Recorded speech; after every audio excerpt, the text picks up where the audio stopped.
आज हम लोग प्रॉफिट एंड लॉस चैप्टर को बहुत ही बेसिक से जीरो लेवल से उठाते हुए जैसे जैसे हम लोग आगे बढ़ेंगे क्वेश्चन की डिफिकल्टी लेवल बढ़ता जाएगा। जैसे कि आप 2 4 10 पेज देखिए, क्वेश्चन की पैटर्न भी चेंज होता जाएगा और क्वेश्चन का डिफिकल्टी लेवल भी बढ़ता जाएगा। लेकिन हम लोग शुरुआत जीरो से करेंगे क्योंकि मैं मान के चलता हूं कि हमारे देश में 90% छात्र ऐसे हैं जिनको हमारे नोट्स की जरूरत है।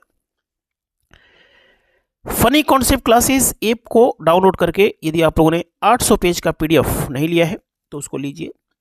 जो पीडीएफ मिलेगा उसकी 300 से ज़्यादा रिकॉर्डेड क्लास आपको फनी कॉन्सेप्ट क्लासेस पे मिल जाएगी। 2026 आ रहा है, अपनी पढ़ाई को इतना बेहतरीन बनाइए कि आपको 2026 में जरूर नौकरी लगे और आप टॉपर्स की बराबर मार्क्स लाएं। यूट्यूब पे सर्च करेंगे मैथ 2050 तो सबसे ऊपर 143 वीडियो आएगा, उसमें से 2 4 10 क्लास कीजिए। पूरे भारत में नहीं, पूरे विश्व में सबसे अच्छी क्लास आपको लगेगी। ठीक है, फनी कॉन्सेप्ट क्लासेस को ऐप डाउनलोड करके पीडीएफ ले लीजिए। आइए शुरू करते हैं। एक घड़ी का क्रय मूल्य 3500 रुपया है, विक्रय मूल्य 4000 रुपया है, लाभ प्रतिशत बताएं। सीपी का मतलब क्रय मूल्य, एसपी का मतलब विक्रय मूल्य। ठीक है ना। Selling price, cost price. खरीदा है आपने 3500 में, बेच दिया 4000 रुपये में। मैं पूछूंगी कितना फायदा हुआ तो आप लोग बोलेंगे 500 रुपये का फायदा हुआ। ये जो 500 रुपये का फायदा हुआ है वो आपके क्रय मूल्य के सामने, जो आपने पैसा लगाया है 3500 रुपया, वो 3500 रुपया के सामने ये 500 रुपया क्या औकात रखता है? तो 1/7 का औकात रखता है। ये 100 से 1 में गुणा करेंगे तो 100/7 कितनी बार में जाएगा? 7 से भाग देंगे कितनी बार में जाएगा? 14 7 98। जो शेष बचता है उसको ऊपर और जिससे भाग दिया जाता है वो डिनोमिनेटर में आ जाता है। 14 से ही 2/7% प्रॉफिट हो गया। सीपी क्रय मूल्य को नीचे लिखा जाता है लाभ प्रतिशत के केस में। क्वेश्चन जब तक धमकी नहीं देता है, धमकी मतलब इस क्वेश्चन में धमकी देगा। किसी वस्तु को खरीदा गया है 3000 रुपया में, क्रय मूल्य सीपी 3000 रुपया है, विक्रय मूल्य आपका 2400 रुपया है। हानि प्रतिशत आपको बताना है। हानि प्रतिशत का मतलब होता है कि जो 3000 रुपया आपने लगाया है और 2400 रुपया में बेच दिया है, तो जो 600 रुपये का नुकसान हुआ है ना, वो क्रय मूल्य के सामने क्या औकात रखता है। ये जो 600 रुपया नुकसान हुआ है, क्रय मूल्य ही हमेशा नीचे आता है। देखिए, फॉर्मूले की जरूरत नहीं है, फॉर्मूले की जब जरूरत नहीं है। एसपी माइनस सीपी बटा में सीपी इंटू 100, ये सब जमाना गया। क्रय मूल्य नीचे रहता है, 100 से गुणा कर देंगे। ये 600 3000 के सामने 1/5, 1/5 का 100 में क्या स्थान होता है? 20% प्रॉफिट हो गया। अभी मैं इसको ना हल करके सारे क्वेश्चन बताऊंगा, लेकिन ये क्वेश्चन इतने आसान है कि मैं आपको कॉपी पे आसानी से समझा देता हूँ। एक घड़ी का क्रय मूल्य 3600 रुपया है, विक्रय मूल्य सेलिंग प्राइस 4800 रुपया है, लाभ प्रतिशत विक्रय मूल्य पर बताइए। देखिए, ये क्वेश्चन आपको धमकी दे दिया। ये क्वेश्चन कहता है कि लाभ प्रतिशत मत बताइए। लाभ प्रतिशत के लिए तो हमेशा सीपी नीचे आएगा, लेकिन लाभ प्रतिशत यदि क्वेश्चन धमकी देगा कि विक्रय मूल्य पर बताओ, तो 3600 में खरीदा, 4800 में बेचा, तो 1200 रुपये का क्या हो गया? फायदा हो गया। ये 1200 रुपये का फायदा आपके विक्रय मूल्य के सामने, विक्रय मूल्य के सामने क्या औकात रखता है? तो 1/4 औकात रखता है। और 1/4 का 100 में क्या स्थान होता है? 25% औकात होता है। 25% इसका महत्व होता है। समझ में आया ना? 25% इज द विक्रय मूल्य। कहने का मतलब है कि क्वेश्चन विक्रय मूल्य पर लाभ प्रतिशत पूछेगा तो विक्रय मूल्य को आपको नीचे रखना होगा। आइए क्वेश्चन नंबर 4 समझते हैं। देखिए, 3 क्वेश्चन हमने कर लिया सिर्फ 3 मिनट में, जबकि मुझे समझाना भी है। एक घड़ी का क्रय मूल्य 4800 रुपया है, विक्रय मूल्य 4200 रुपया है।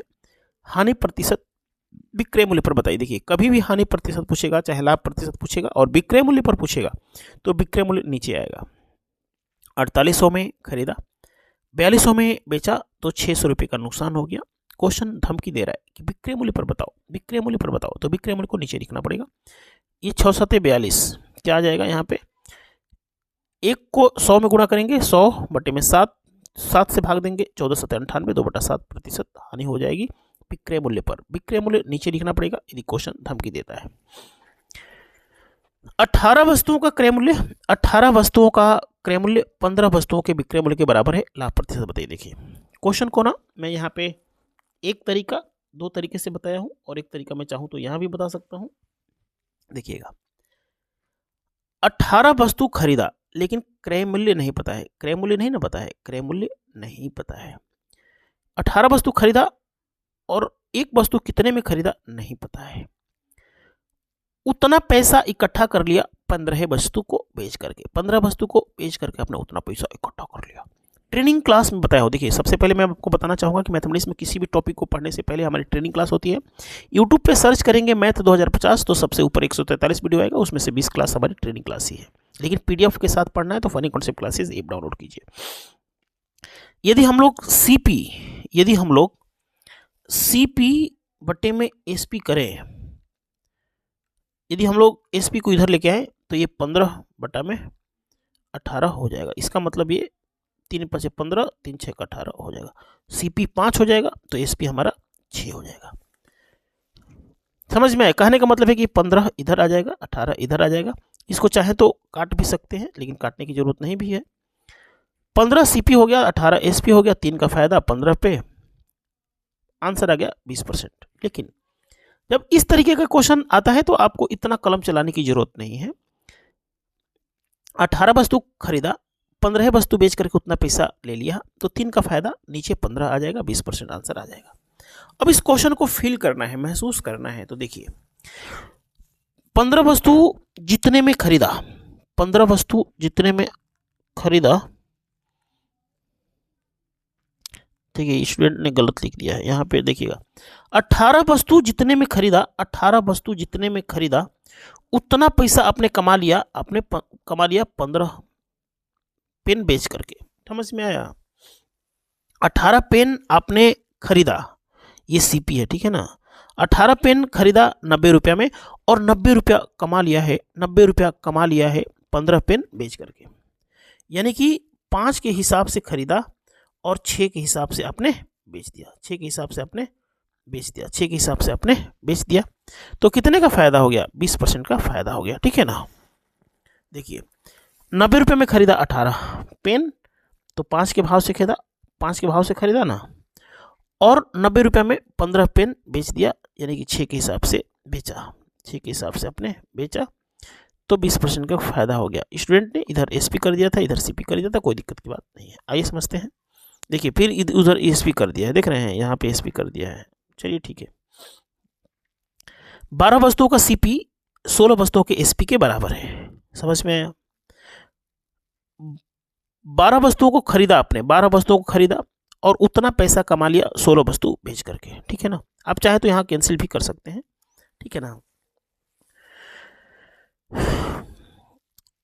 12 वस्तु आपने खरीदा और उतना पैसा कमा लिया 16 वस्तु बेच करके, 16 वस्तु बेच करके आपने पैसा कमा लिया। तो सीपी और एसपी का जो अनुपात बनेगा वो 16:12 हो जाएगा। अब देखिए, मेरी बात को समझिएगा। 12 वस्तु खरीदा, उतना पैसा कमाने के लिए 16 वस्तु बेचना पड़ा, इसका मतलब नुकसान हो रहा है ना। कितने का नुकसान हो रहा है? 4 का नुकसान हो रहा है 16 पे, और 100 से गुणा करेंगे तो ये 25% का क्या हो गया? नुकसान हो गया। यदि आप 12 वस्तु खरीद रहे हैं और मान लीजिए कि 48 रुपये का खरीद रहे हैं, 48 रुपये का खरीद रहे हैं, तो एक वस्तु कितने का खरीदा? 4 रुपये का, 4 रुपये का खरीदा, और 48 रुपया कमाने के लिए ना आपको 16 वस्तु बेचना पड़ रहा है, 16 वस्तु बेचना पड़ रहा है। इसका मतलब एक वस्तु कितने का बेचा? 3 रुपये का बेचा। कितने का नुकसान हो गया? एक का नुकसान 4 पे, और 100 से गुणा करेंगे तो 25% का क्या हो गया? नुकसान हो गया। 25% का क्या हो गया? नुकसान हो गया। 25% क्या हो गया? नुकसान हो गया। ये भी ठीक है, एसपी के नीचे उन्होंने 3 कर दिया है, जबकि सीपी और एसपी लिखना चाहिए था, लेकिन ठीक नहीं, हमने यहाँ पे अच्छा से आपको समझा दिया, ठीक है ना। अब इस क्वेश्चन को करने के लिए ज़्यादा दिमाग नहीं लगाना है। 4 वस्तु का नुकसान हो गया, एसपी यानी कि बेची गई आर्टिकल नीचे आएगा, 4 बटा में 16 × 100 कर देंगे, नुकसान हो जाएगा। और नुकसान तो समझ में आ ही रहा है कि 12 वस्तु को खरीदा, उतना पैसा कमाने के लिए 16 वस्तु बेचना पड़ा। आइए समझते हैं क्वेश्चन नंबर अगला। जैसे यहाँ पे ऐसा अच्छा स्टूडेंट ने लिख दिया है, बहुत अच्छा स्टूडेंट है, उन्होंने ऐसे भी कर दिया है। किसी वस्तु को बेचने से एक दुकानदार को क्रय मूल्य का 10% लाभ होता है, लाभ का प्रतिशत भी क्रय मूल्य पर बताइए। देखिए, जैसा कि आपने ट्रेनिंग क्लास में पढ़ा था, 10% प्रॉफिट का मतलब होता है 10% बनाता है 1/10। यदि 10 में किसी वस्तु को खरीदा, किसी वस्तु को आपने 10 में खरीदा और 1 रुपये का फायदा हो रहा है तो वस्तु को 11 में बेच देंगे, ठीक है ना। लाभ प्रतिशत विक्रय मूल्य पर बताएं। देखिए 10 में खरीदेंगे, 1 रुपये प्रॉफिट में बेचेंगे तो 11 में बेचेंगे। तो 1 रुपये का प्रॉफिट हो रहा है ना, जो 1 रुपये का प्रॉफिट हो रहा है वो एसपी विक्रय मूल्य के सामने क्या औकात रखता है, तो 9 से ही 1/11%। वैसा ही ये भी क्वेश्चन है, किसी वस्तु को बेचने से एक दुकानदार को क्रय मूल्य की 25% हानि होती है। हानि प्रतिशत विक्रय मूल्य 25% क्या बनाता है, 1/4। 25 बटा में 100 का मतलब 1/4। यदि 4 में खरीदेंगे तो उसका 25% 1 होता है, उसका 25% क्या होता है, 1 होता है। 4 में खरीद करके 1 रुपये नुकसान पर बेचेंगे तो 3 में बेच देंगे, 3 में बेच देंगे। तो कितने का नुकसान हो गया, 1 रुपये का नुकसान। 1 रुपये का नुकसान हमारे विक्रय मूल्य के सामने, विक्रय मूल्य के सामने क्या औकात रखता है, 33 से 1/3%। आंसर आ गया।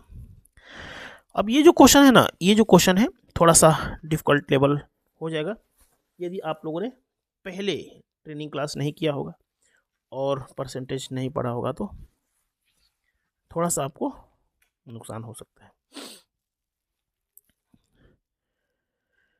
किसी वस्तु को बेचने से एक दुकानदार को विक्रय मूल्य का 12.5% लाभ होता है। लाभ का प्रतिशत क्रय मूल्य पर। देखिए इसमें क्या है, विक्रय मूल्य का, किसी वस्तु को बेचने से एक दुकानदार को विक्रय मूल्य का 12.5%। सबसे पहले 12.5% बराबर 1/8 होता है परसेंटेज में, और ट्रेनिंग क्लास में बता दिया गया है। 12.5% का मतलब 12.5 बटे में 100 काटेंगे तो 1/8 आ जाएगा। 8 का 12.5% 1 होता है, 8 का 12.5% 1 होता है, 8 का 12.5% 1 होता है, 8 का 12.5% 1 होता है। मान लीजिए कि 8 रुपये में बेचा गया है, वस्तु को 8 रुपये में बेचा गया है। मान लीजिए कि वस्तु को 8 रुपये में बेचा गया है। 8 रुपये में बेचने से आप खुश हो गए हैं, लोगों को लड्डू बांट रहे हैं, डीजे पे डांस कर रहे हैं। क्यों? क्योंकि 8 रुपये में बेचने से ये जो 1 रुपया है ना वो प्रॉफिट हो गया है। इसका मतलब 8 रुपये में बेचने से 1 रुपये का प्रॉफिट हो गया है, तो वस्तु 7 में खरीदी गई थी। अब जो 1 रुपये का फायदा हुआ है तो 8 के सामने, 8 के लिए जो 1 रुपये का फायदा है ना वो 8 के सामने तो 12.5% है। वही 1 रुपया फायदा हमारे क्रय मूल्य के सामने, क्रय मूल्य के सामने क्या है, 14 से ही 2/7 है। आइए समझते हैं क्वेश्चन नंबर अगला। किसी वस्तु को बेचने से एक दुकानदार को विक्रय मूल्य का 40% हानि होती है। हानि का प्रतिशत क्रय मूल्य बताएं। देखिए 40% बनाता है 2/5। यदि परसेंटेज नहीं पढ़ा है तो पढ़ लीजिए, ट्रेनिंग क्लास नहीं पढ़ा है तो पढ़ लीजिए। 40% मतलब 2/5। 5 का 40% 2 होता है, 5 का 40% 2 होता है, 5 का 40% 2 होता है, 5 का 40% 2। विक्रय मूल्य का 40%, माना कि विक्रय मूल्य 5 है, 5 ही मत मानिए, 5 मानिए, 100 मानिए, 2000, कुछ भी मानिए, कोई दिक्कत नहीं है, बस उसका 40% आपको आना चाहिए। 5 रुपये में बेचने से आप दुखी हैं, निराश है, परेशान है, आत्महत्या करना चाहते हैं, नदी में डूबना चाहते हैं, क्योंकि 2 रुपये का नुकसान हो गया है। 5 रुपये का 40% कितना होता है, 2 रुपया होता है। 5 रुपये में बेचने से 2 रुपये का नुकसान हो रहा है, इसका मतलब 7 में खरीदी गई थी। 7 वाली वस्तु को 5 में बेचेंगे तो 2 रुपये का नुकसान होगा।